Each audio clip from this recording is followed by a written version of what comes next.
Hello, my name is William Andres Cabrera. So in this video, I'm going to explain the purpose of my technology project.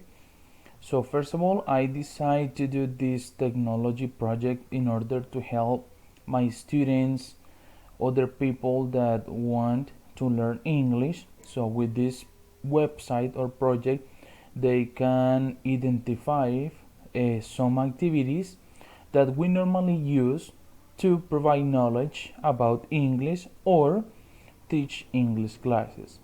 The name of my project is English for Everyone, an interactive web. So the objective of this website is develop an interactive website that combines activities, reflection, and educational resources to strengthen English learning, reflecting your experience or my experience as a teacher.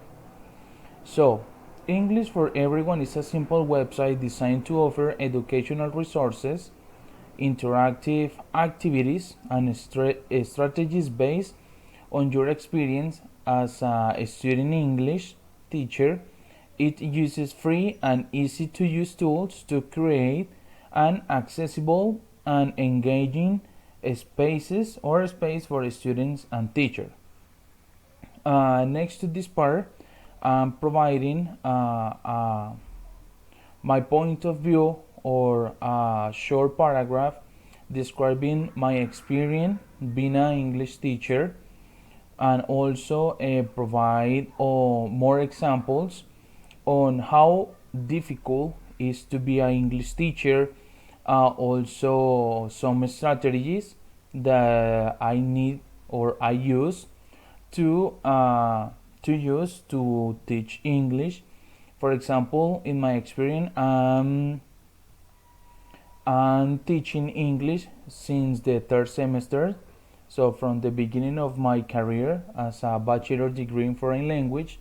So in this paragraph, I share some ideas or point of view about that experience.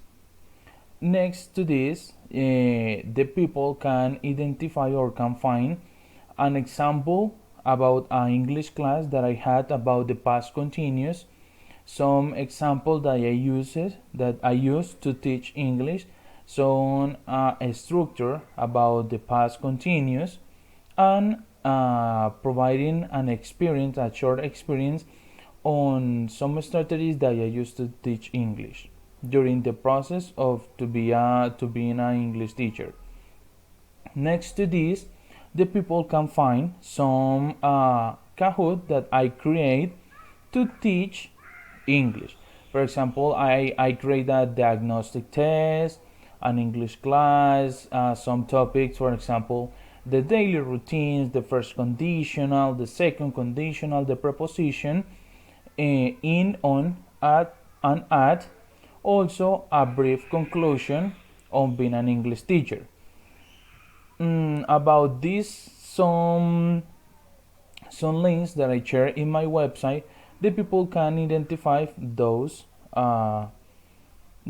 examples. For example, the English diagnostic test. So the people can identify the question and the possible answers about this. Also, we have another ones. For example, we have the question and the possible answer about an English class of this. And then I already create some others Kahoots about other topics. For example, the reported speech question, reported speech number 1, number 2, first conditional, preposition, and also daily routine, and also other topics that the people can use to learn a little topics about English. This is all for today. Thank you so much.